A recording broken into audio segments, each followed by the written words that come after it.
Welcome back to another episode of the Vital Strategies podcast. I'm your host, Patrick Lonergan, and today we're diving headfirst into the world of specialty tax strategy, utilizing tax credits and deductions. Also, stay to the end where we talk about how a number of business owners might have fallen into a trap, the employee retention tax credits, also known as ERTC, and the pop-up firms that were helping business owners obtain those credits. Joining us is Matthew Geltz.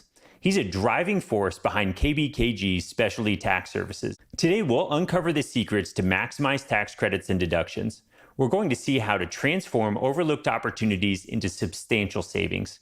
We're going to dig into the credits and deductions available to us surrounding energy efficiency initiatives like 179D and 45L. We have a lot to unpack today, so let's welcome Matthew Geltz. One thing I'm curious about, like CPAs, I feel like they're not the best at strategy. They're really good at, we'll call it the compliance, meaning getting the numbers in the right boxes, that type of thing. And so I feel like you're on the strategy side of things. Like they've got to be proactive to be like, yeah, hey, you've got some real opportunities to fix the tax problem. And let's get you plugged into KBKG to get that going. But I don't know, do you find resistance there just because they're like, sometimes this doesn't add a lot of value?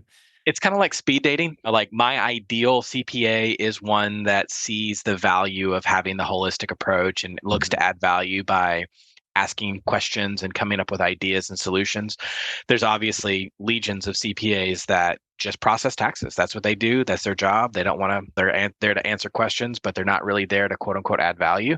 Yeah. And so certainly my best CPA relationships are the ones that are taking a holistic look at the taxes and are thinking about how specialty services can complement and add value and save people taxes. Yeah. So they look at extending KBKG's services and just bringing them up and educating as a way to add value and create stronger relationships. But I had a boss a long time ago that told me, don't fight with ugly people. You have a lot less to lose than they do. So if some CPAs, it's you talk with them and they don't see the value and they're never going to change their process and they've been doing it a certain way for 40 years and they're not changing now. So, That's so true. I love that. Don't fight with ugly people. That is good stuff. I'll have to remember that. There could be one of those like pearls of wisdom I share with my kids, like, hey, don't fight with ugly people. They have less to lose. And I think you're absolutely right. Like getting people to change the way they think, about how it should be done. That's really hard. It's much easier to find somebody that is like aligned going, we provide tax strategy to our clients. How many tools can we add into our tool belt? We think that's awesome. So good. Well, I think this is sort of leads us right into, I'd love to just have you introduce KBKG and then we'll a little bit about yourself and your background. And then we'll just jump into our agenda here. Awesome. Yeah, thanks, Patrick, for having me on. I really appreciate the opportunity to talk with you about these things and share the knowledge that I've accumulated. I always kind of start with the way that I've approached my career is being able to be attached to some really smart people and learning from them. And so KBKG has been around for 25 years. We have offices around the country. I'm in the DFW office, which has been open for over 10 years now. And we have two leaders here in that office around R&D and cost segregation. And the principals of our firm have dedicated their careers to their specific specialities of R&D, cost segregation, green building.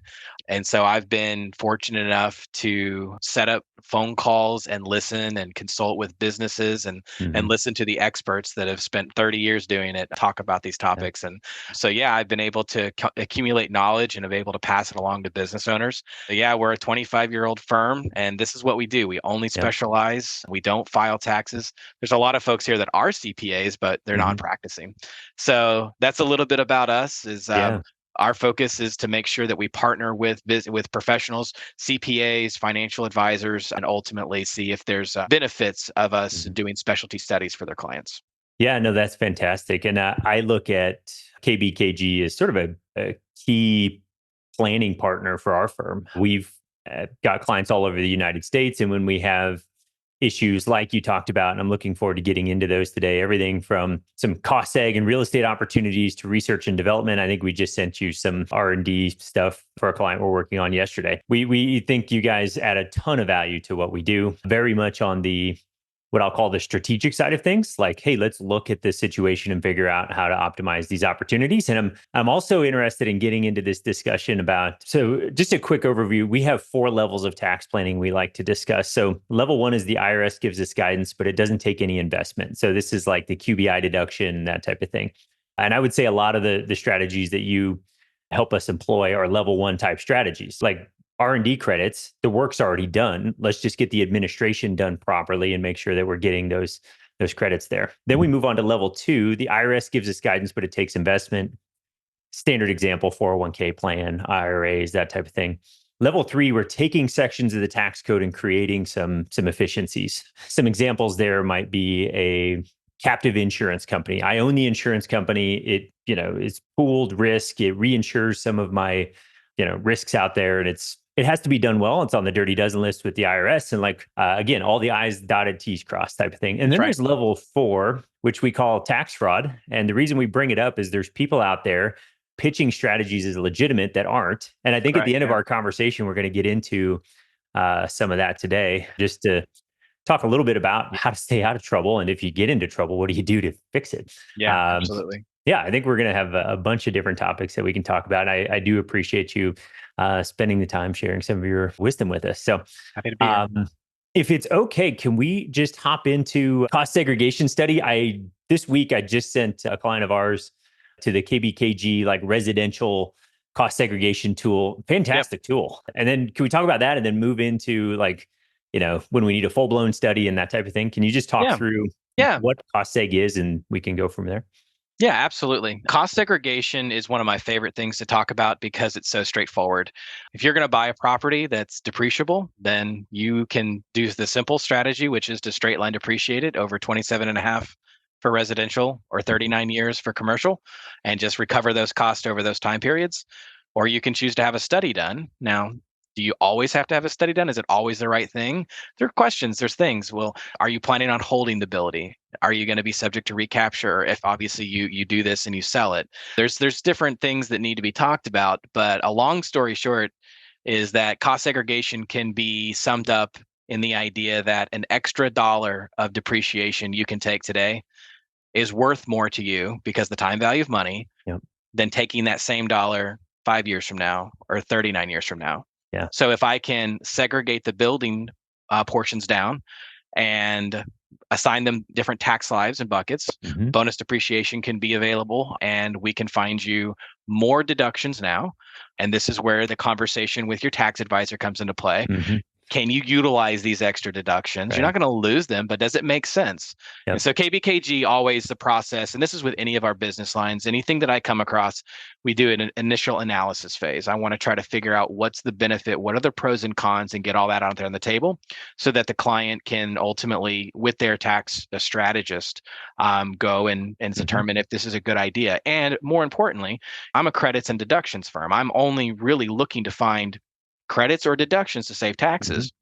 And those are only as useful as the utilization of those. So it all goes into play with a larger tax strategy. But yeah, it's cost segregation is super straightforward. Your depreciable basis is really what determines what ultimately the extra deductions or the additional deductions could be. If you're talking about a commercial building, just for simplicity, a good rule of thumb is that if you have approximately $1 million of depreciable basis, then it's worth looking into. Sure. And can we just define a couple of things real quick? So let's say I buy a building for $1.3 million. Okay. Yes. Just to keep the numbers simple. And when you say depreciable basis, what we mean there is let's say the land without any building on it is worth $300,000. Okay. And then we put $1 million structure on it. That's our depreciable basis, right? That $1 million structure that, because sometimes people think, oh, I spent $1.3 million on this. Let's straight line depreciate that over a period of time. It's like, nope, we've got to take the land out of the equation because it doesn't sort of lose value. It sort of maintains it. But the government says this building I'm in over a long enough period of time, it will be worth zero, which is relatively true if I don't maintain it. But it is kind of nice. I feel like it's the financial incentive for people to go out and buy and improve property. So And a Yeah. couple of things to add on there. Oftentimes, when I'm talking with real estate folks, they think in real estate terms. So they're thinking in value, they're thinking in triple net lease and return on investment of the real estate transaction. But it's important for cost segregation to put on your tax hat and to step into Mhm. the tax world. And this is a snapshot in time. So the depreciation schedule is so that you can recover your cost, Mhm. right? So yes, land is a non-depreciable asset.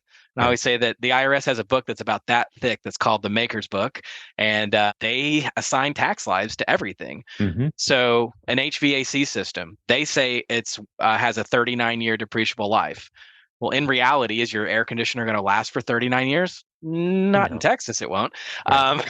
So, Yeah. you have to put yourself into the IRS's world and say, this is the tax code.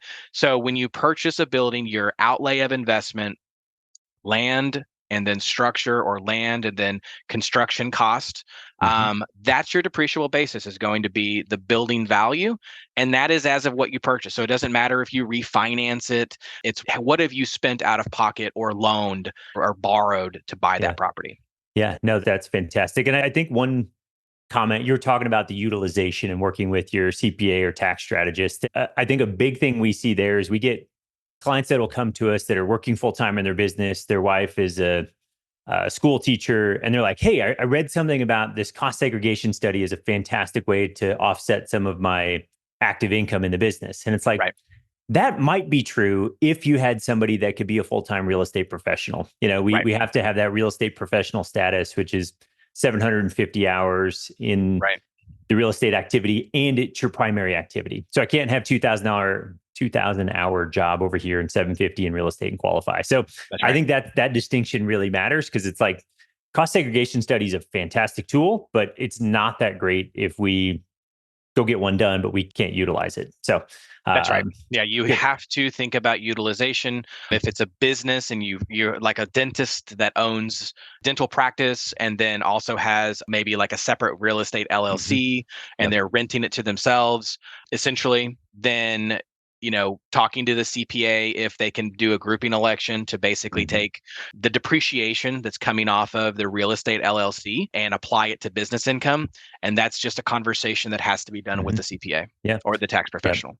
And I could maybe see a scenario where if somebody buys a property, gets a great deal on it and market Mhm. rent, and they're owner occupying it, right? The Right. business is leasing from the owner that owns the building as well. There's a separate entity there. If there's a justification where we can get a market rent that is very healthy, Yep. then we could do a cost segregation study that we could pay rent to this other entity and offset a lot of that. But That's right. yeah, Yeah.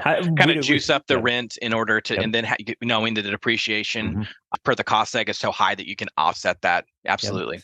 Yep. Good. All right. Fantastic. So I interrupted your $1 million commercial property on 39-year schedule. So can we talk a little bit more about? I would love to take dollars at the end of that and start moving them up into today. So can we just walk through a little bit about how that works? We were talking about HVAC. There's different components to the Yep. building that have different schedules, right? Yeah. So you think about the book, right? We have a tax life for virtually for any item that we're going to find. So the way I explain this to my clients or prospective clients is to say, stand inside of the doorway of the building you just bought, and in your Mhm. mind's eye, what do you see? You might Yep. see a waiting room, you might see carpets, a desk, ceiling fan, window dressings, Hmm. millwork, things that are removable or Yep. are personal property items. And the IRS classifies a lot of those things as either personal property or special purpose property. Hmm. And that has a 5-year tax life. So Yep. my job is, if you strip all of that out and you've just got foundation and walls and a roof and HVAC, that's your real property, your 39-year property. And then Hmm. everything, a lot of the things that go into finishing that space out and making it a restaurant or a dental office or, whatever the case may be, Hmm. that's going to be your short life 5-year property. Yeah. And so then turn around and in your mind's eye, look into the parking lot. What Hmm. do you see? If you took away all of the land improvements, no parking lot, landscaping, light poles, drainage ditches, anything that was done to improve the land to where it brought it from raw land to usable, that's going to be 15-year land improvements. Yeah. And so our job as a cost segregation firm is to go in, build up the system or build up the property, and then measure and assign values and find out qualities and essentially assign cost to all of the different components of the property. Yeah. And then we assign the tax lives. And then generally speaking, anything that's 20-year life or shorter is going to be eligible for bonus depreciation right now. So it gives you more deductions in year one. Yeah. But ultimately what we're doing is we're trying to segregate or break down the property into those different tax life buckets to create a tax advantage depreciation schedule for you. Yeah, no, I love that. And so just to touch base a little bit on the bonus depreciation, because I think that's an important factor. So again, I look at the bonus depreciation as economic incentive to buy and develop real estate. It takes this depreciation that's on a longer schedule and everything. So the Tax Cuts and Job Act allowed us to. We had a period of time where we had 100% bonus depreciation. So anything, I believe, and correct me if I'm wrong here, anything 15 years or shorter, we got to take all in year one. Is that correct? It's 9/27 of 2017 is when it went into effect. And then 100% bonus depreciation ended in the end of 2022. And now we're on a tiered schedule. So 2023, it was 80%, 2024, it's 60%. And I think it's important, there's been periods in history where bonus depreciation has been there. And then there's periods where it hasn't at all. It's just been normal. There's still advantages of doing a cost segregation study, even if we reach a 0% bonus environment, because remember, we have the 5-year, the 7-year, the 15-year bucket of short life property, and you are depreciating those over those shorter time periods. So you're really going, as opposed to with bonus depreciation, what you saw is we get this really big pop of depreciation in year one. But since you're stealing that depreciation from future years, then big pop, and then you have a fairly good drop off in year two. And so all that's happening with bonus is that it's spreading out that benefit over 5 years or 7 years or 15 years. So there's still a lot that's there. And cost segregation in general, it's not considered a risky strategy. I mean, one could argue that you're just following the rules because they have the rules of what these components cost, or what these components' lives are. And so you're just scheduling it in an advantaged way to where you can actually write it off. And then a secondary thing is future retirement dispositions. If you know what your HVAC cost, if you have to replace that HVAC unit in 5 years, well, you already documented what the depreciable value of that was so that you have a remaining life to basically write off, and then you can put your new one into schedule. So you're talking about a very important topic. And I think this underscores the benefit of using a firm like KBKG. We had a client that came to us that had bought a property. They did a cost segregation study, saved some money using some low budget firm. And they replaced a $100,000 HVAC unit that didn't have a schedule.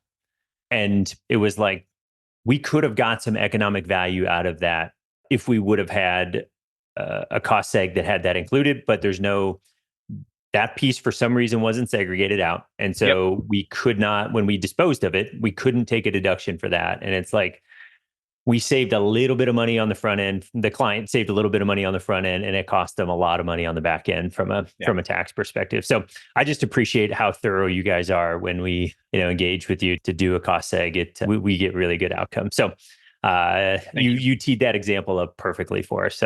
So thank you. Yeah.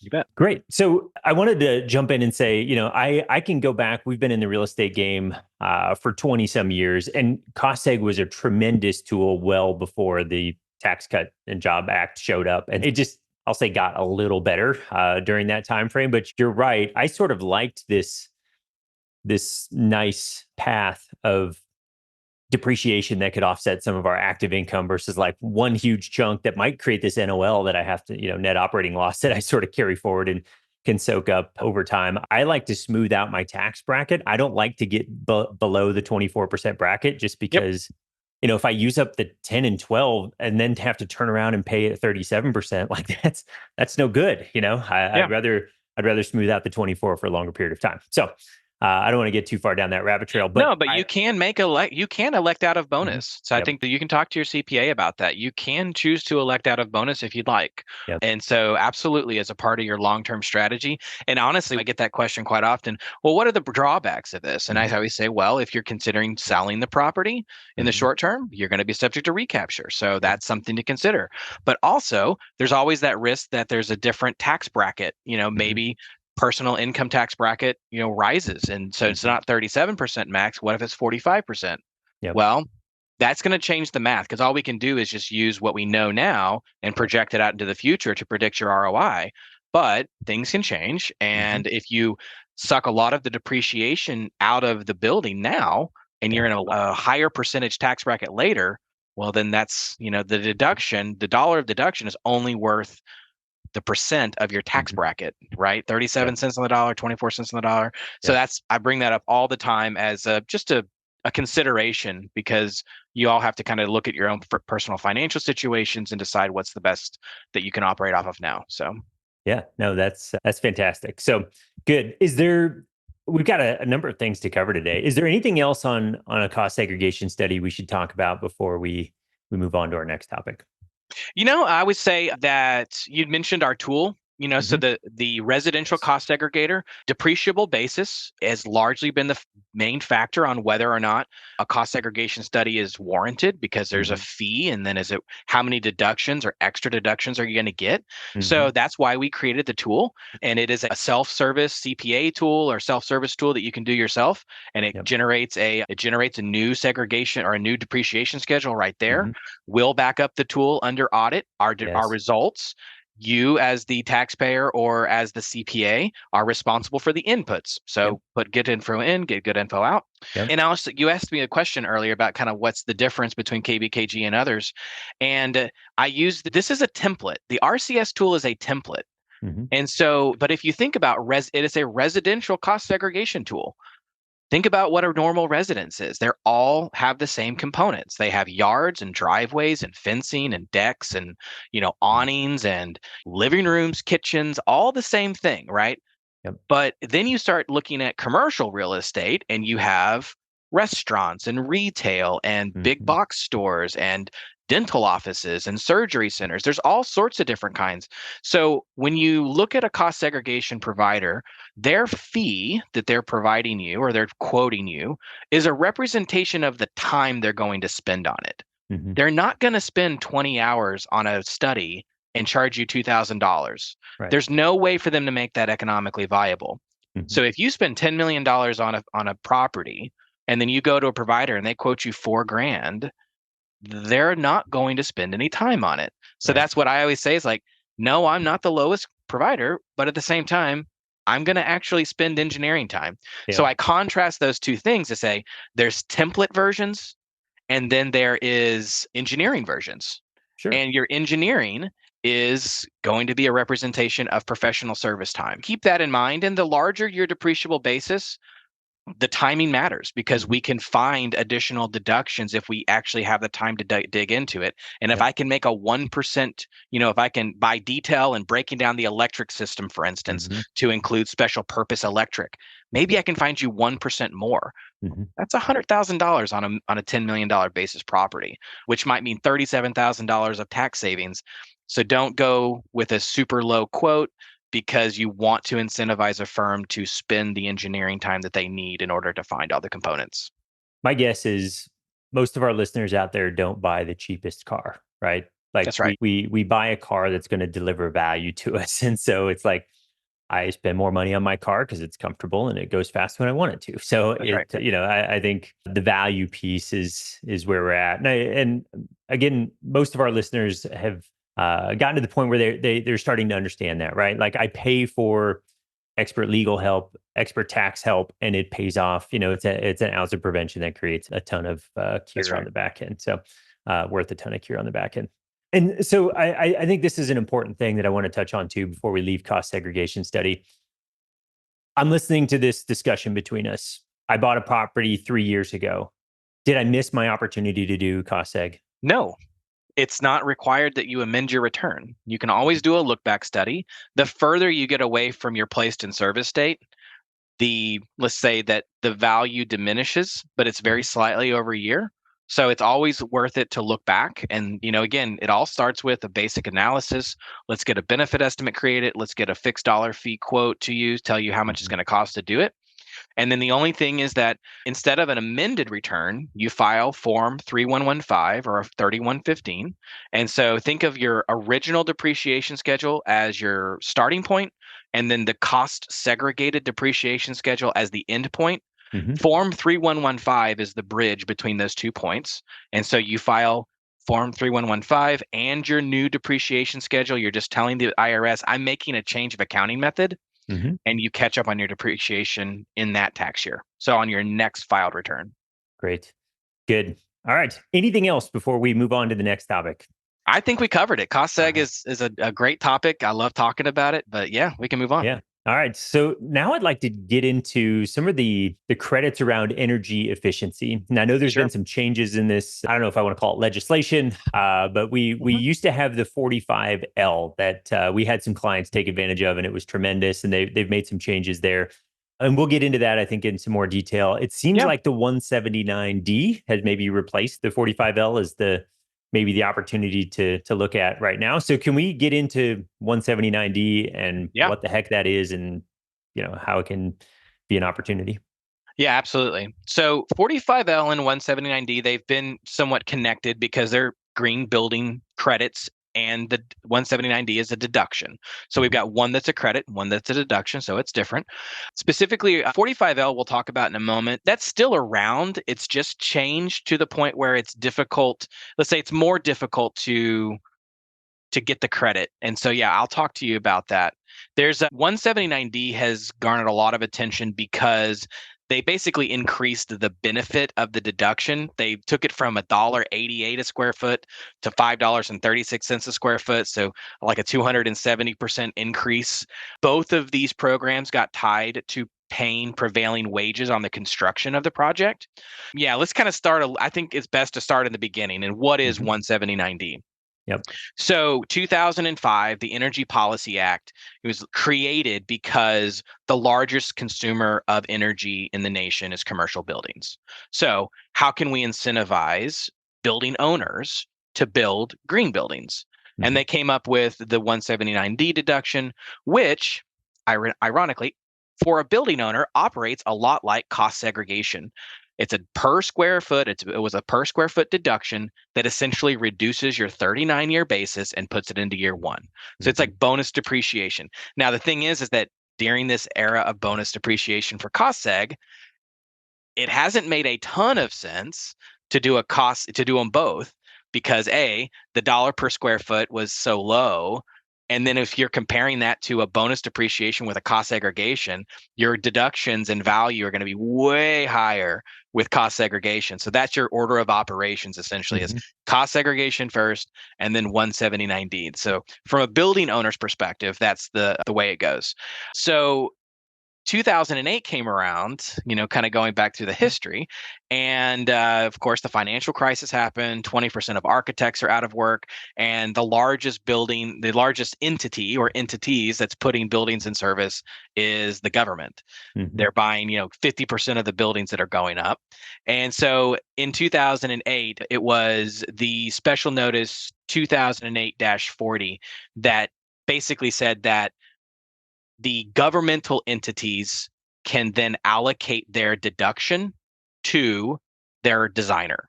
A government does not pay taxes. They don't need a deduction, or they don't need depreciation expense. So they were able to then allocate it to their designer. And so it created this great opportunity for architects and building engineers that are designing government buildings. This was on extenders for 12 years or so. 2020, they finally made the 179D program permanent. So now it's a permanent part of the tax code. And then in 2022, with the Inflation Reduction Act, that impacted both 179D and 45L, which we'll talk about. They raised the dollar amount again from $1.88 to $5.36, and they also extended the entities that can take advantage of this to nonprofit entities. So you're talking about your private schools, your religious organizations. If they're putting buildings in service, they have the ability to now allocate their deduction to their designer as well. Nice. So it's becoming a lot more common with architects now that it's permanent over the last 4 years. Yep. Architects and engineering firms that are doing work for governmental and nonprofit entities, they're building that into their tax strategy and working on procuring the allocation letters. And KBKG does have a teeth to tail process to help building owners or, even nonprofits now that aren't aware of this, work with their architects and engineers to basically figure out how this can benefit everyone. Great. So can I put some numbers to this just to make sure I understand? Because I could be way out in left field. So Please. let's say an architect is helping a nonprofit that has a 10,000 square foot building they're going to build. Okay. Yep. And they apply the energy efficiency standards and there's prevailing wage. There's all the boxes being checked. Right. So we've got $5.36. Do we get to apply that to the 10,000 square feet? So does that give me basically $53,000 of deduction as an architect? Yes. All right. Wow. So that's a fantastic opportunity. Like I could almost do that work pro bono. And I think we've talked about this previously. Like I could almost do that work pro bono and the tax benefit it creates for me is enough to pay me to do that type of work. Yeah, absolutely. And that's with the dollar amount going up so dramatically, that's the kind of conversations that are taking place. You're not necessarily going to do that a lot of times with like the government, right? Because there's maybe they can negotiate design rebates and that's totally fine, but that's absolutely a tool in their tool belt to win the business, to win the bid, to talk about, especially now that we're talking about charities and religious organizations, tax deductible contributions to the entity, lowering their design rebate or their design fee. Again, it's all on the table because the ASHRAE standard is still it's very attainable. So if you're building a building or designing a building that's up to local codes, it is the federal ASHRAE standard, but there's a great chance that the building is going to qualify for the full deduction. And there's a safe harbor period. So we mentioned prevailing wages, so we should probably bring that up, right? I mean, obviously, it's really heavily connected to labor unions and Davis-Bacon requirements. There's apprenticeship requirements as well. For 179D, there's a safe harbor. So there's an opportunity right now. If your building started construction before 1/29 of 2023, or if there was an initial outlay of over 5% of the cost of construction before 1/29/2023, you're in safe harbor. So you are exempt from the prevailing wage requirements for 179D. Wow. So for both programs, they basically tied this prevailing wage as a 5x multiplier. So if you're using prevailing wages, it's not $1 a square foot, it's $5 a square foot. And so the economic viability of a study goes, way up. And especially what really happens is that the building size comes way down. So if you're talking about, you are required to use a third-party engineering firm for this, so that is in the regs. So you have to use a firm like KBKG to do this. You can't just go out and do it on your own. Your CPA can't do it on their own. They have to have a professional engineer certify the deduction. That has a cost to it.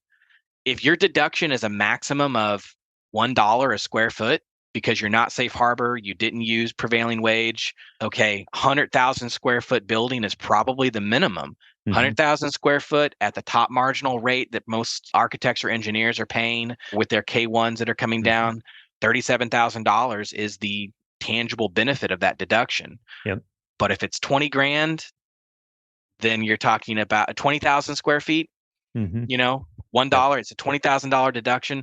There's just not enough economic benefit to get a professional engineer involved and to go after that deduction. So it's all kind of a part of the calculus that has to be done. And it's gotten to the point where it's so complicated, people can't keep straight whether their building is a good candidate or a bad candidate. So I would advise you to just, you're welcome to call me or call a trusted professional to say, is this worth pursuing? Yeah, no, that's fantastic because I think there's enough nuance in how this is applied that if you assume it's going to work out okay and then it doesn't, you've got yourself a problem there. And I think it's interesting just how competitive some of these government projects are. It's a bid process, and so this can give you a real advantage if your competitors aren't taking advantage of it. That I think is there. And then we think about government projects as well, they're probably paying prevailing wage, Yep. typically good sized buildings. So it's like Yep. we can start applying these things and go, all right, cool.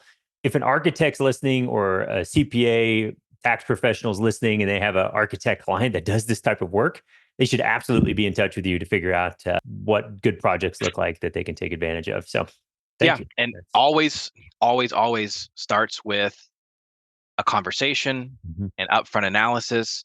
Let's see if this is worth the time. Are Yep. are there projects that are good candidates, right? Mhm. And because it's such a long process of you have to build up the building in environmental software that's Department of Energy approved. You have to, obviously, if the allocation letter for that deduction hasn't been procured, you Mhm. have to go and procure that. So our government relations team can help with that. And then once the building is built up, passes the environmental software, then you go into field testing and make sure that the building was, is properly built, Yeah. and then the deduction certified. So generally speaking, in the industry, you're always going to find a success-based fee to where the client is not going to have to be out fee, money Mhm. if they're not going to get the deduction. Sure. So, and that's how KBKG operates on these projects. Great. So I've got two questions there. Sure. The first one is you mentioned like it starts with a conversation. What does KBKG to like charge me to? And I think you just addressed it. What do you charge to like have this conversation to figure out if this is viable or not? So that all the upfront work pre-engagement is gratis. We're going to talk about employee retention credits later. I cannot tell you hundreds and hundreds of clients or Mhm. prospective clients Yep. that I talked with that it just requires gathering data, gathering tax information sometimes, having those prelim conversations with CPAs. Hey, I will sign an NDA Mhm. and basically, have you securely upload the last couple of tax returns, and Mhm. we'll look through those and say like, hey, is utilization here? Again, talking with the CPA, setting up that coordination call to say, hey, is this worthwhile? Looking at, we have we have access to different construction, they're all public projects and the Mhm. stamp drawings are certified.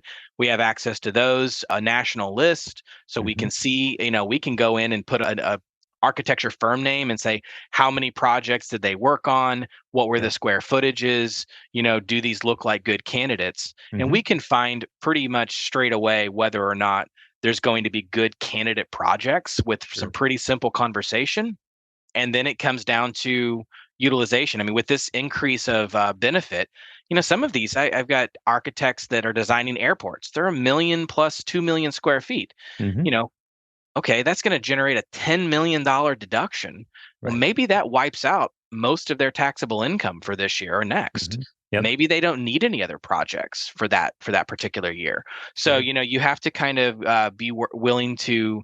You have to find a consultant that's willing to actually be a consultant Mhm. and that is going to engage you with your needs in mind, taking into consideration your tax strategy, so that ultimately I'm not going out and certifying, let's say, $50 million worth of deductions that you're going to have to pay for, Mhm. because it's a Right. success-based fee, but it's going to put you in NOLs for the next 20 years. So you're Right. not going to see the actual, financial benefit of those deductions for maybe, years and years. Mhm. So that's, like I said, you just have to have a team that's willing to engage with you on what makes sense, and Yep. that's where KBKG comes into play. And it's Yeah. it's all free, so to speak, gratis Mhm. conversations Yep. before engagement. So And I knew the answer to that because we are constantly hitting you up with, "Hey, here's a question we've got.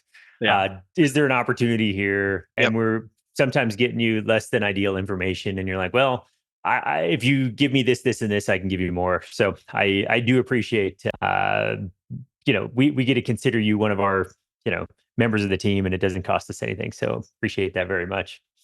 wow, Um, Good. So first off, I think we just need to underscore the value. Like there's zero downside except for maybe 30 minutes of your time to figure that's right. out if you've got a fantastic tax opportunity.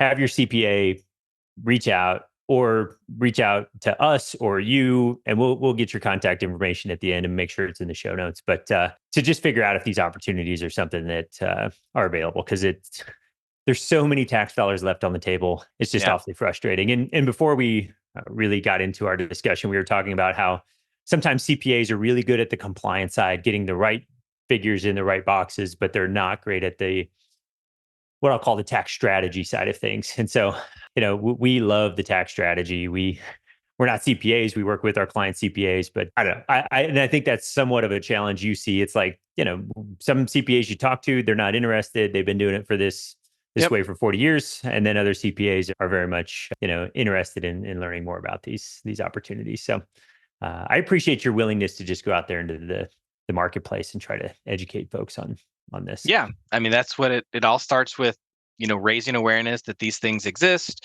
And Mhm. then, like they're really powerful. I mean, the 179D one could argue right now for architects and engineers is it's complete value add. It's Mhm. zero risk and complete value add because again, remember the deductions are with a non-tax paying entity. Mhm. They made this permanent. They want to incentivize governments and nonprofits to put green buildings into service. Yeah. So if you're an engineer or you're an architect that's working with non-tax paying entities, there is a huge lever here that you can pull. Mhm. And it's not like this is something that is risky or is you have to have that third party engineer certify this deduction. Mhm. It's absolutely worth a conversation. Yep. And with the nuance of it, the opportunity is all over the place. It might not, Mhm. just depending upon when the building was placed in service, what the tax law was at the time. That's what we're here to kind of help you scope out and understand whether it's a good opportunity or not. Yep. Good. And then the last thing I wanted to touch on was prevailing wage. Hmm. We talked a little bit about that. Involves unions, apprenticeship programs, that type of thing. And from what I understand as well, the contractor has to have, I believe what it's called is a certified payroll. Is that correct? They have to make sure there's some rules around the prevailing wage that they just need to be able to verify that they were paying it. Is that the Yes. requirement Yeah, there? Yeah. that's right. Yeah, your contractor, I mean, obviously there's market rate and then there's prevailing wage. Hmm. And there's a minimum dollar per hour, which in a lot of areas they're going to be hitting that minimum dollar per hour. But then under prevailing wage, there's also apprenticeship requirements, Hmm. and like percentage of labor done by apprenticeships. So generally speaking, your contractor should be able to tell you whether or not they meet the prevailing wage requirements just offhand. There is like generally what I've seen is that there's going to be two prices. So if you want to have, so again, going back to like government projects, a lot of time you're going to Hmm. have prevailing wage. That's how they bid it. So they're Right. using prevailing wage. Hmm. Um, but if it's just being done market rate, they're not certifying that payroll.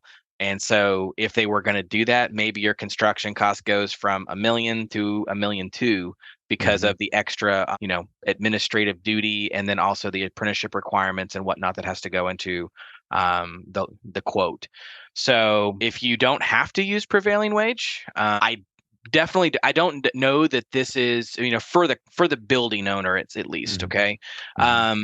Don't know that this deduction is powerful enough to overcome Yep. the delta between a market rate and prevailing wage, but it also depends upon where you're at.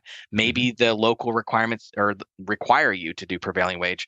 Down in Hmm. Texas, that's not Yep. as common, but I'm sure as you go into the Northeast, Yep. you're going to have more of that prevailing wage just be common. Hmm. Yep. So, yeah. Great. Good. Thank you. I didn't want to take us too far down that road, but I But think it's actually, an it's a important great piece. So, segue to talk about 45L yeah. because that's what happened with 45L. There is no safe harbor for Mm. 45L credit. So 45L is a residential energy credit. And if you think pre-Inflation Reduction Act and back, it was just a $2,000 per door, cherry on top benefit. You Yeah. build your apartment building, you build your single family houses, and then you come to a provider like KBKG and say, hey, let's find out how many certified units I had. Hmm. And we do all the calculations, again, environmental software. And okay, 325 of your 350 apartment buildings, were eligible. Congratulations. Here's a $650,000 tax credit you weren't expecting. Yeah. And that's an Super important thing. powerful. Let's talk about tax credits versus deductions, right? So Absolutely. Yeah.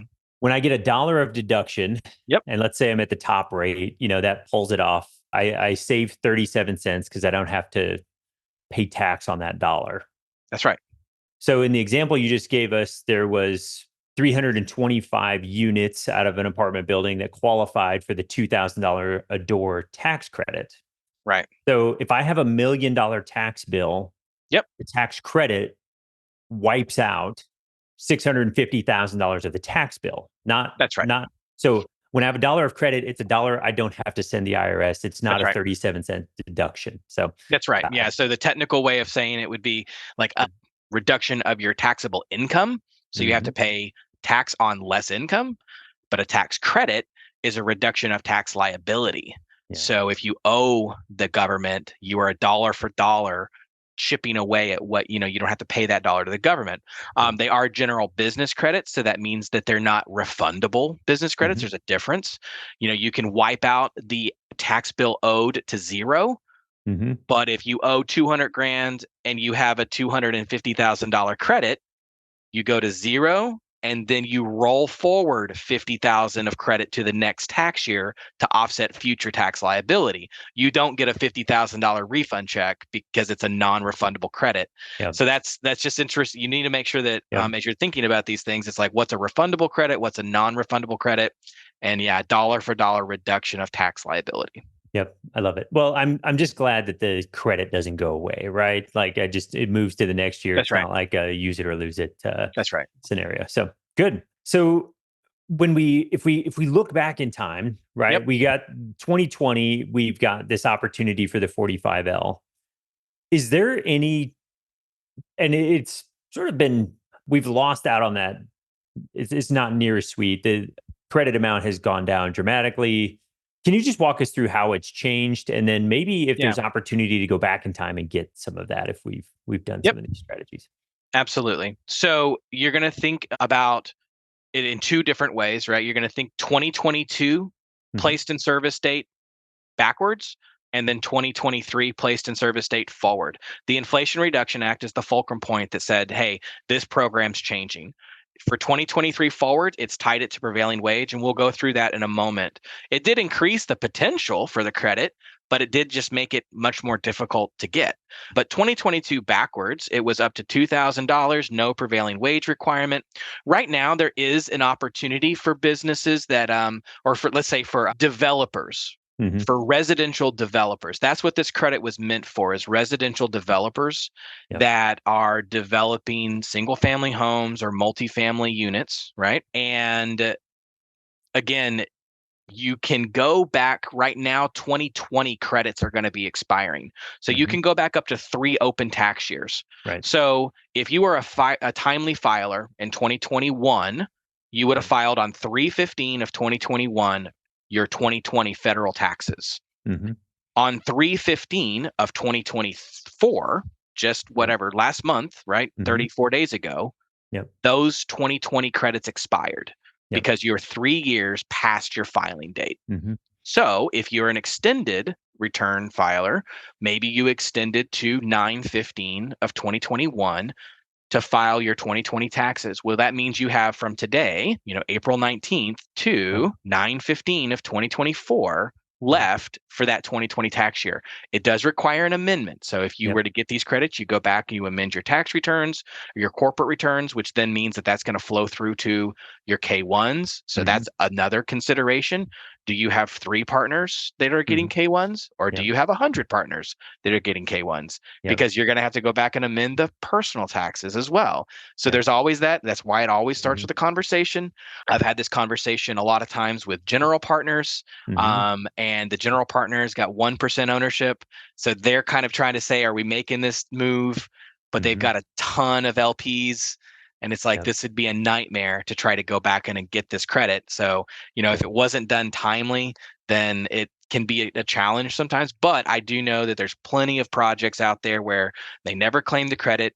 It's easy to do a look back. We just need the building plans, and then you get $2,000 a door for any unit that's certified. So yeah, this is great. And so we talked about developers. How about if I buy a building and I rehab it and I put in new windows, HVAC, like I make the thing energy efficient. Is there opportunity there for 45L?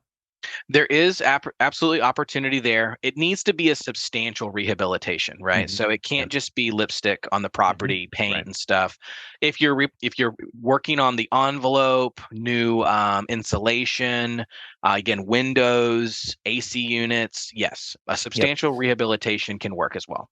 Because the reason I bring it up is KBKG helped us with a client that rehabbed 250 houses that did massive work to all of them. It might have been 225 out of the 250 that we got the $2,000 tax credit, and client was over the moon. It's like so excited because all of that rehab, you know, it's short term, it's ordinary income. You know, he was just getting killed on taxes, and the fact that we could go back and wipe out a big chunk of that tax bill was really exciting to him. Yeah, So that's good. So I think the main takeaway here is like there is a fantastic opportunity if you're still inside of that window. yep, But you should probably make a phone call today to, get that process going. See if there's opportunity there. So absolutely. good. Yeah, so it's a great program that could generate a lot of credits for businesses, for Mhm. developers. And then in 2023 they changed it, and it's not that it's not going away. Mhm. It's just changed and is more difficult. So because they tied the credit to prevailing wages and that 5 times multiplier, if most residential developers are not going to choose to make, pay prevailing wages. They're going to pay market rate.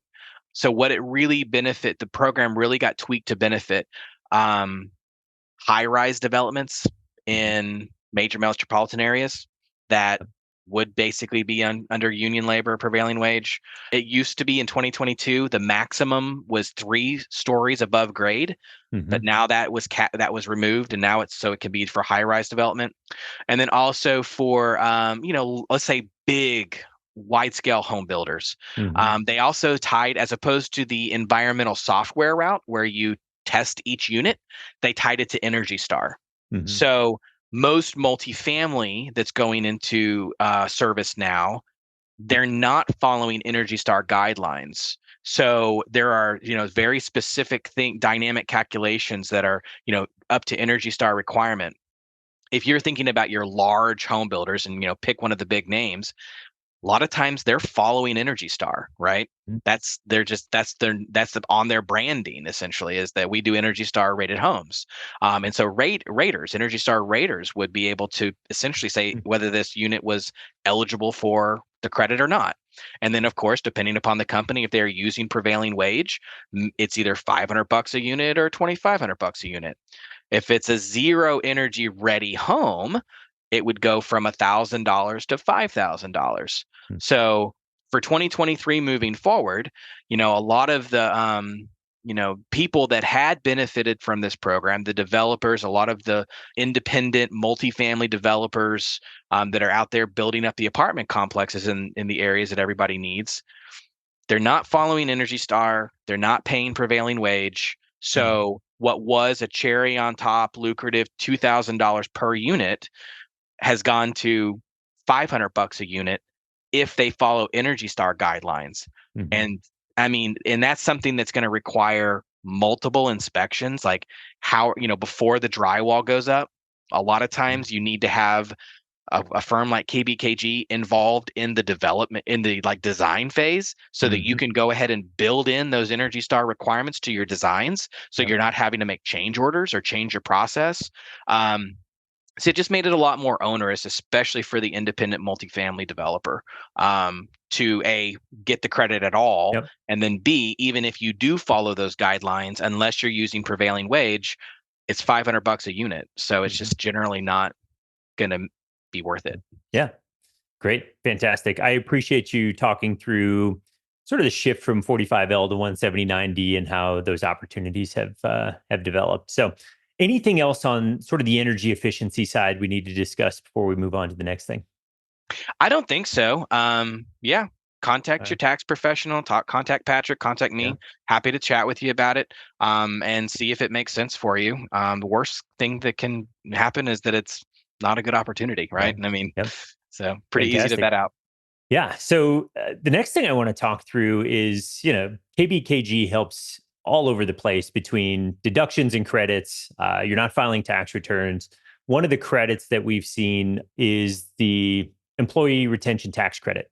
Oh yeah, And if you're a business owner, you've probably gotten emails, seen it on your social feeds. It's amazing. They're like bombarding everybody with, hey, take advantage of these ERTC, um, program that the government's put out. So can you walk us through what the ERTC is, how you qualify, and then really let's start to unpack, because this was the level 4 tax planning I was talking about. There's, if we don't qualify and we take advantage of a deduction or a credit, we can get ourselves into trouble. And oftentimes it's not the firm that put the strategy in place; it's the taxpayer that that's is right. ultimately responsible. So let's get into ERTC and what Yeah. it is and how it works. Yeah, so KBKG, we mentioned before, we've been around for 25 years and we have these other business lines: research and development, cost segregation, green building, transfer pricing, others. Just like every other credit and deduction firm, we had to decide, are we going to offer services around employee retention credits? And we decided that we had the internal expertise and time to build up a team and a process to do that. The problem is that every other firm just decided to do it as well. Even a lot of people that shouldn't have been, that didn't have the expertise or the time or the quality that's there or Mhm. the pedigree to do it. And what I've found is, in the history of this, is really where the rubber meets the road, Patrick. If you think back to the beginning stages of COVID, we had, the CARES Act that happened. Mhm. PPP and ERTC were really rolled out at the same time. 99+% of businesses went the PPP route because that was the more lucrative option at the time. It was an application process. You were either approved or denied, right? Mhm. Um, PPP or ERTC just sort of fell by the wayside. I remember making calls in 2020 to CPA saying, "Hey, are you aware of the ERTC program?" Even though we didn't even have a business line open on it yet. Just, "Hey, just FYI, are you aware of this?" And they would say, "Matt, I think I have one business that didn't take PPP. So, and they didn't qualify. So no problem." Okay, so it was up to $5,000 a person. 50% of wages capped at 10 grand. It was for 100 person employee companies or less. Super difficult to qualify. 50% gross revenue drop, Mhm. or direct government shutdown. So it just really went by the wayside. Nobody thought about it and took advantage of it. The Consolidation Act later in the year expanded the program. They changed that or proposition of PPP and ERTC to an and proposition. So Mhm. now, even if you took your PPP, now you're also eligible to amend for or file for ERTC credits. Mhm. And they lowered the requirements. It was only a 20% drop in 2021. They raised the dollar amounts from 5,000 a year to 7,000 per employee per quarter. So the Mhm. money went up almost by a factor of 7. And oh hey, so all of these businesses, I always explain it that the pool initially was super small and focused, and then those changes they made in that Consolidation Act blew it up. And Mhm. so we decided at that point to open up an ERTC business. But again, everybody else did too. So that's why Mhm. you heard about, every podcast, every radio show, every, time you turned on anything. Have you taken your ERTC credit, right? Yep. The reason I start there is to say that the change there, what happened, they conflated the normal business owner taxpayer, conflated the two programs. PPP was an application process. And through some, I think, the moral hazard of the way that ERC is claimed, they Mhm. basically used that, co-opted that language and says, apply for your ERTC credits today, or we're going to see if you qualify, right? And so is this kind Mhm. of key difference. There's no application process on or on Mhm. PPP. You're amending tax returns to claim employee retention credit. Yep. So you're just sending the IRS numbers. They're Mhm. not looking at your eligibility. They're not looking to see if you qualify. And for months and months and months, hundreds of thousands of dollar checks are just going out. Millions Mhm. of dollars are flowing out to business owners, which then created kind of a fear of missing out. Mhm. Business owners talk. My buddy that has a very similar business got a $400,000 check in the mail. Why shouldn't I be doing this? I retained my employees different during COVID. I'm eligible for it. And the Mm-hmm. facts of the matter is that there's very specific eligibility criteria that Mm-hmm. needed to be discussed. And a lot of business owners were taken advantage of, which is why we've gone through the moratorium. The IRS finally just said, we're shutting off processing right now, voluntary withdrawal program, just because of the deceptive tactic of basically just saying, we're going to see if you qualify, all the while knowing that they were going to find a way to make them qualify. Yeah. So I'll And pause there. Does that yes, this ring is true with what you've heard? absolutely. Let's talk about how a lot of these firms got paid, right? It was Mm-hmm. based on a success fee, right? Like we have already Mm-hmm. talked about, like, hey, Sure. if you get the credit, we take a percentage of that. Yep. And so these firms have every incentive to shove this through That's right. because they're the ones that, end up with dollars in their pockets, whether you were technically eligible or not. So, and like you Yeah. said, there's no application process, right? Like That's right. if I submit the paperwork, I'm going to get a check back from the IRS, right? So let's stop there and just talk about that. So, Yeah. And I mean, what the real issue is on this is that when you have a firm that pops up that's, employeeretentioncredits.com, their mhm, entire business model, marketing apparatus, work is going into one program that's a temporary program, and mhm, the IRS can audit these things for years. mhm, They would it's deceptive in the sense that, well, we're going to do this work for you, and then and it's a success-based fee, which is fine in general for mhm, consultancy practices, but what if you get audited? Well, we have audit protection for you.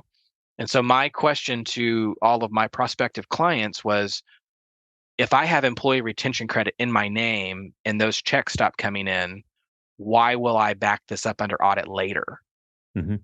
If I have no revenue because the money stopped flowing, then why should I trust that they're going to be around to defend their work later? Right. And ERTC.com isn't going to exist anymore. They're shutting down that business. You can make the phone call saying, hey, defend me in this audit. And now the number's disconnected, Yeah. right? Like Yeah. there's yeah. Audit support, audit defense is only as good as the people that are backing it up. So Hmm. that's, for context and clarity, I probably told 19 businesses out of 20 that Hmm. they weren't eligible through Hmm. this initial analysis process. Yeah. Looking at their gross revenue, we can talk about the eligibility requirements here in a minute just to make sure Hmm. we're clear on that. But if I found out that you weren't eligible, I wouldn't offer to engage you. I've got, again, the 5 other business lines. I've got a going Hmm. concern business. I know that this is going to be audited. So I've got to build that into my pricing because I actually anticipate Hmm. defending this. But if Hmm. I'm an ERTC business, I just know I can close my door and then maybe there's legal stuff later. But at the end of the day, if that Hmm. entity is closed and there's no, then there's really no recourse. And so, and Yeah. that's again the main shift that I want everyone to make sure they connect in their minds is that this wasn't an application process. When you signed that tax form, they transferred all of the liability to you as the taxpayer because you're the one signing that tax form, mailing it in, attesting that you're owed these credits. Now, you may have been deceptively told that you are due these credits, but at the Hmm. end of the day, you signed it, so you're going to be the one responsible, and you're only in the only make sure that you're prepared to answer those questions. Right. So I'll share a story at the end of a friend of mine, and how it's where we're at in that process. But yeah, it's really created a mess for a lot of Hmm. people. Yeah. So Yeah. Yeah. And my concern is there's people that are sitting on a problem and they have no clue. The IRS is going to show up someday and go, "Hey, we need to talk about this ERTC." And they're going to be like, "Yeah, let's talk about it." And they're going to go, "You didn't qualify," right. and now we've got a tax due, we've got penalty, all of the stuff that comes along with it. So, Yep. um, yeah, So let's talk about qualification, and that's a yep, great yep, segue, right? yep. Okay, so there's 3 years of consideration here. You've Hmm. got 2019 as your pre-COVID base period of revenue, 2020 and 2021. And in general, the way I've explained this is there's a qualitative and a quantitative way of eligibility here. Hmm. Quantitative, numbers based. IRS thinks in numbers and they don't really love stories, right? Um, Quantitative way you can determine 100% black and white whether you're eligible for credits. Mhm. Okay. It's based upon gross revenue. And we look at your top line gross revenue quarter by quarter for 2019. And then we put 2020 over that, looking for drops. And then 2021 over that, looking for drops. And you're either eligible or you're not. Mhm. There's something called the subsequent quarter rule. So if you're eligible for one quarter, you're automatically eligible for the next, even if that second quarter didn't have a drop. So even if you had, let's say, overall, incomes that were higher on an annual basis, there's always the possibility that you had a quarter that dropped to the appropriate amount. And then maybe you made it back up the next quarter. So there is quantitative reasons why you're eligible. And so to start the conversation right now with anybody that's done this, I would go back and look at your quarterly gross receipts. If you need to know how to calculate it, call me. I've done it Mhm. thousands of times now. Yep. It's super simple. It's basic math. There are some nuances like everything else. Did you own other revenue producing entities? Yeah, it all has to be taken into the calculus. But at the end of the day, you should be able to find out in pretty short order whether or not you had a quantitative case for Mhm. taking credits. Yep. Shifting over to the subjective realm, unless you have a Mhm. question. No, that's fantastic because Okay, I like the black and white. I like to that's right. know like did we qualify or did we not qualify? So That's I right. think that's pretty straightforward. Now we're moving on to subjective. So Yep. So here's where we have issues in language, and well, what's your take? How do you interpret this? Government shutdowns. mhm. Okay. Was your business impacted by COVID? Well, yes, every business was impacted by COVID. Just because your Mhm. business was impacted by COVID does not mean that the government shut you down. Mhm. And this is where, in the subjective, qualitative realm, where most all of the fraud happens and is Mhm. happening. It's not under, you ask any business owner, was your business impacted by COVID? And they're going to say, absolutely. Mhm. Okay, well, we should take a look and see if you're eligible for credits then.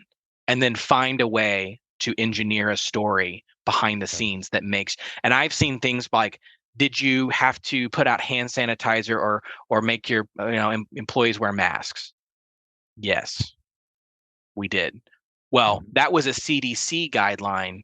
So that's the government, in effect shutting down your business because you couldn't get masks for those few months of COVID, right? Now, that was a CDC guideline.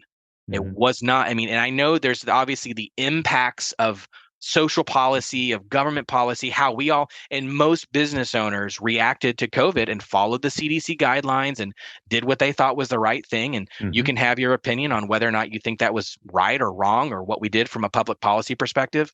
But really distilling down the qualitative or the qualitative case here is: Mhm. did you have a government order that shut down your business or partially shut down your business? Yep. Did now, for instance, in Texas, restaurants. Let's take a restaurant. Mhm. Maybe you do a to-go business and you have a dining room. Texas governor, they shut down dining rooms. You could not Mhm. eat in Texas for several months. Easy case to be made. Yep. That was a government shutdown. Then Mhm. they started a tiered opening, 50% restaurant capacity. Take out 50% of your tables, right? Mhm. Okay. Again, partial shutdown. If you had a fully to go business and your business boomed and you were let's say a sandwich shop that had two tables out front, your tables did not, your in-person dining did not Mhm. represent a substantial portion, a nominal portion of your business. You were a to-go business and your business probably thrived.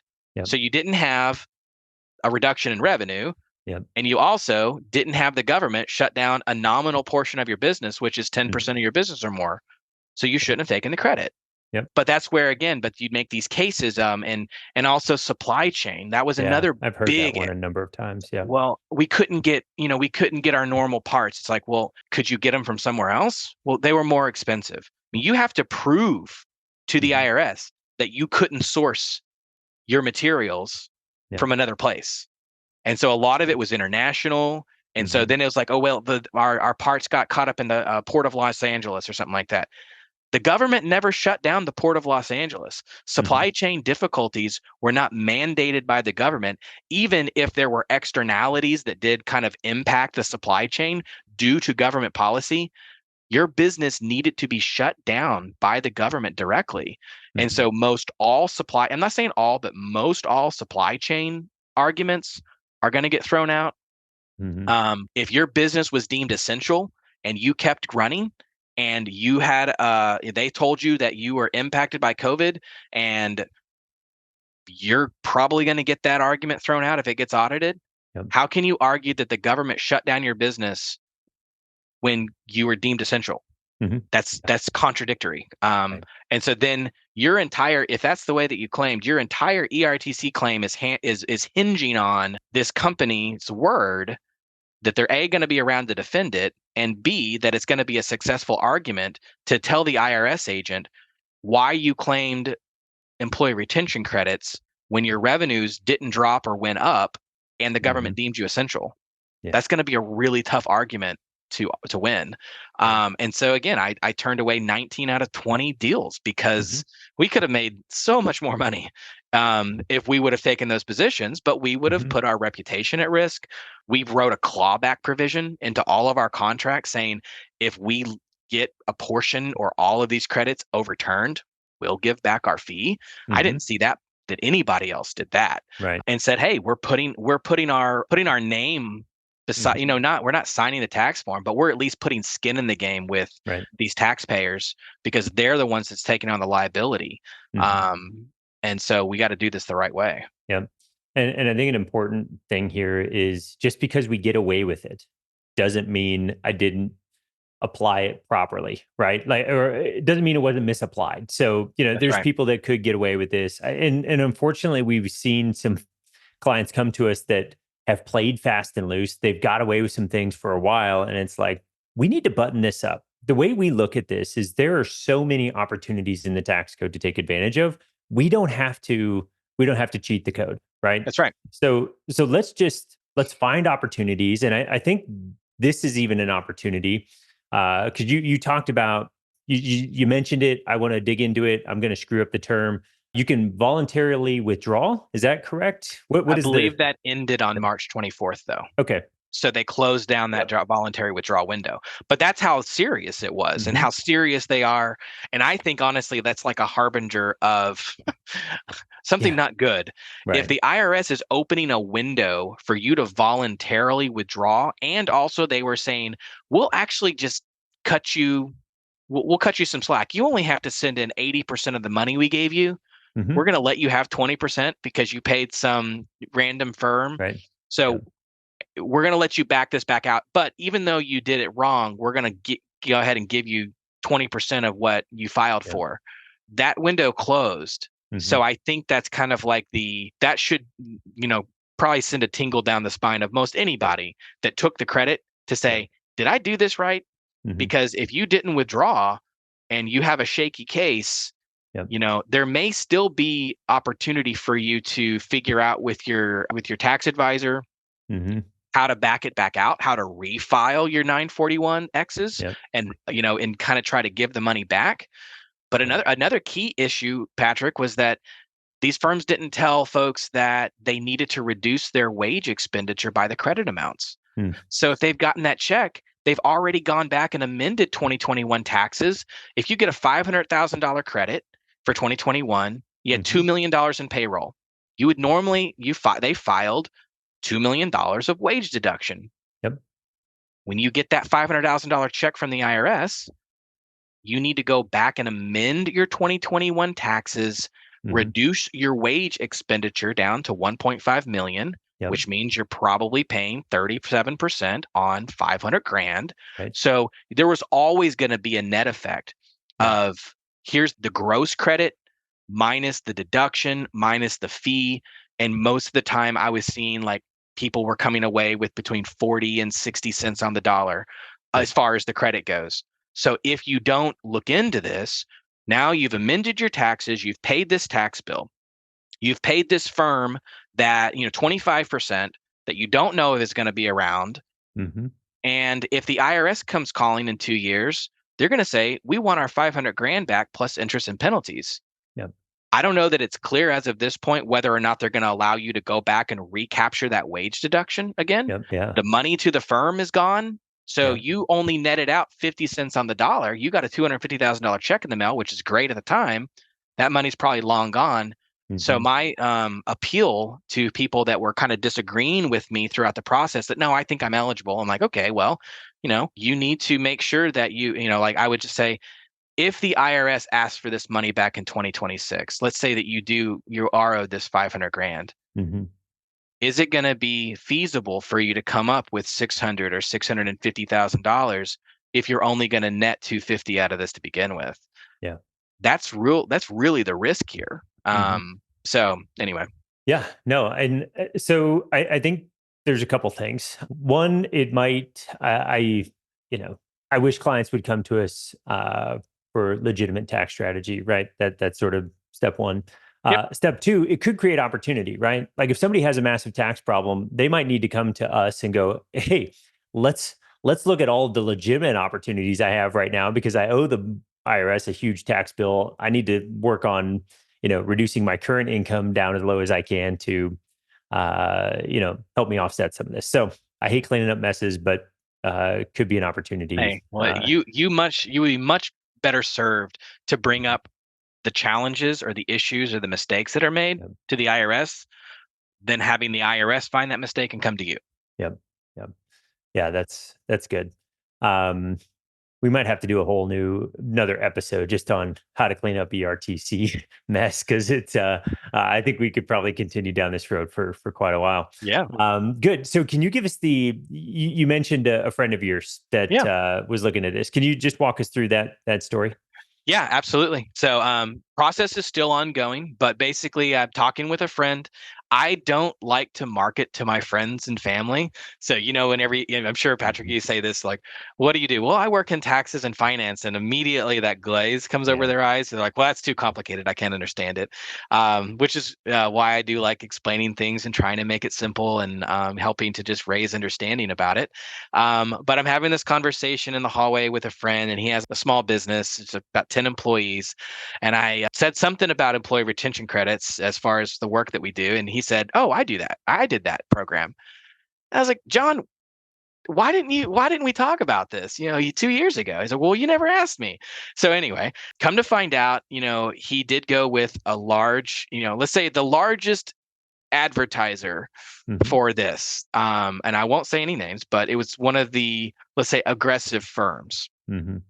So I start to tell him the same story that we just talked about. And he is mortified. My revenues went up, Matt. I didn't lose any money during COVID. I was deemed essential. Well, how many periods did you apply for? Or you say, I just co-opted the same language. How many periods did you amend? And he said, all 6. Q2 through Q4 of 2020, Q1, 2, and 3 of 21, all 6 periods. And I said, you didn't have any drops in revenue? No. Well, I had him go print off his 941s and his quarterly gross receipts. And I did find one quarter out of 6 that was eligible per gross receipts. And the cool thing would have been is if that company would have just stopped there.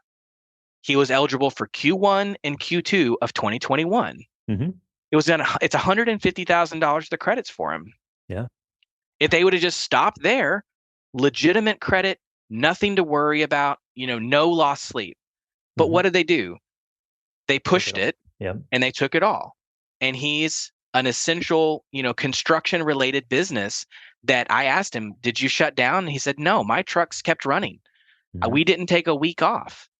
So he didn't understand that they made the quantitative case for 2 quarters, which in fact he did get one check, the Q1 check, and we were just worried, well, which check did he get? He got the Q1 check. He doesn't have to worry about sending that back. He knows he's eligible for Q1 of 2021. He's still expecting or should expect Q2 of 2021. But Q3 of 21 and the 3 quarters in 2020, we know that case holds no water and that he should work with his CPA to back that back out. The voluntary withdrawal program's gone. So, re-amend the taxes.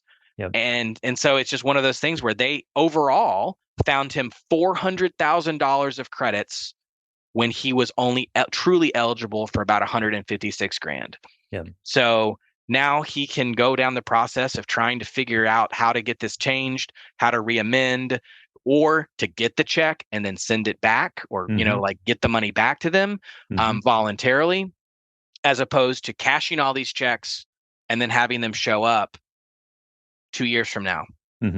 With So yeah, it was a really cool thing. It was a random conversation, and it just made me realize and kind of reinvigorated my passion for telling people that, hey, just because you got the check in the mail doesn't mean that you should have gotten the check in the mail. And if you haven't had your CPA, a lot of people, your CPA may have told you you're not eligible, and then you quote unquote proved them wrong whenever you got these checks in the mail. You're not out of the woods yet. You need to go back and check your eligibility. You need to go back to your providers that did this work and demand the work product. They've never sent the narrative report. They've never sent the backup behind it. They gave the calculation numbers and said, hey, file these and take our word for it that this is going to hold water with the IRS. If you haven't gotten your work papers, if you haven't reviewed or had a professional that you trust re-review to make sure that you're eligible, you should do that. Absolutely. This is good stuff, Matt. I appreciate all of the insight. We've sort of covered the gamut. We've talked about opportunities that are regularly missed and where clients are leaving money on the table. And then we've talked about opportunities that are being exploited and clients are, being misled and taking dollars that they shouldn't take. And so I think this is fantastic. I think there's a real opportunity for CPAs and tax professionals to reach out to you and your firm. If somebody wants to get a hold of you, what is the best way to do that? Yeah. Matthew.Geltz at KBKG.com. So fantastic. GELTZ, and KBKG is kid boy, kid girl. It's the only thing I've come up with that makes sense. That's easy. Very good. Yep. And we'll make sure we have your email address in the show notes, along with some of those fantastic tools that KBKG puts out. Love the cost segregation piece, both on the residential side, and also we use it regularly to estimate what kind of tax savings are out there for clients. So they can go, this opportunity looks great. Let's engage with KBKG and get it going. So this has been a lot of fun. I'm sure we'll be sending you more opportunities to look at for deductions and credits for our clients. And we'll look forward to connecting with you again soon. Patrick, thanks. It's been a lot of fun, and appreciate you having me on. Yeah, thank you. Thank you for tuning into today's episode of the Vital Strategies podcast. We hope you found the discussion with Matthew Geltz insightful into the world of specialized tax credits and deductions. Be sure to check out the show notes for resources and links mentioned in today's episode. And if you're ready to capitalize on tax opportunities and build more wealth, visit vitalstrategies.com/client to learn how our team at Vital Wealth can help you. Again, visit vitalstrategies.com/client to take action today to start paying less tax so you can build more wealth. We look forward to having you back next week when we talk with Amanda AC and discuss how important it is to have optimal mental health to be able to run a great business and live a great life.